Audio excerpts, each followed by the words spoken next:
গাড়িতে আগুন দিয়ে যায়। তো তারপরে আমাদের বাসায় ১ম চান্সে কেউ কিছু বলেনি। ২য় চান্সে আবার একদল এসেছে, তারা কয়েকটা ইট পাটকেল মেরেছে।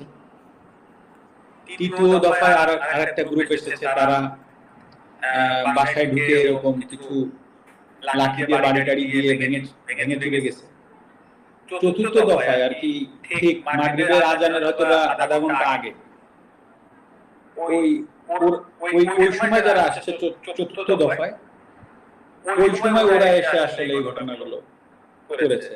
লাস্টে ভেঙে চুরে সব, তারপরে হচ্ছে আগুন দিয়ে দিয়েছে। তো ওই যে বললাম যে আসলে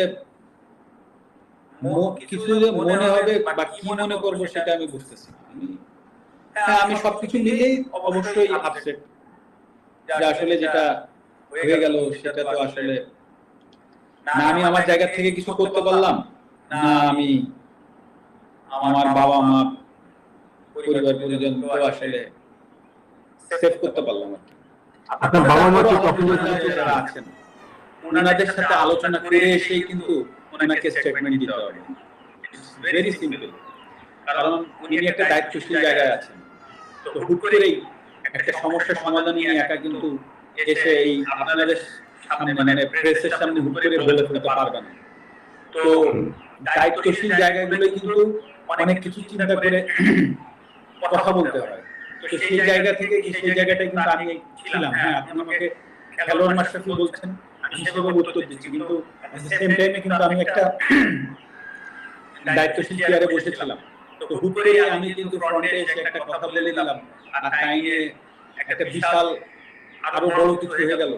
সেটার ট্যাকেল দেওয়ার ক্ষমতা আদৌ আমার আছে কিনা, বা বর্তমানে যারা কাজ করবেন তাদেরও কিন্তু এই জিনিসগুলো ভেবেচিন্তে কাজ করতে হবে। তো এটা কিন্তু ভেরি সিম্পল ব্যাপার। তো আমি যেটা বলতে যাচ্ছি যে হ্যাঁ, আমি ব্যর্থ হয়েছি, কিন্তু আসলে আমারও তো সীমাবদ্ধতা আছে বা ছিল। এটাও কিন্তু সত্য কথা। কিন্তু সেটাকে যে আমি এক্সকিউজ হিসেবে দাঁড় করাচ্ছি সেটা না, কারণ মানুষের দাবি ছিল প্রথম তো আমি একজন খেলোয়াড়, তারপরে আমি সংসদ সদস্য।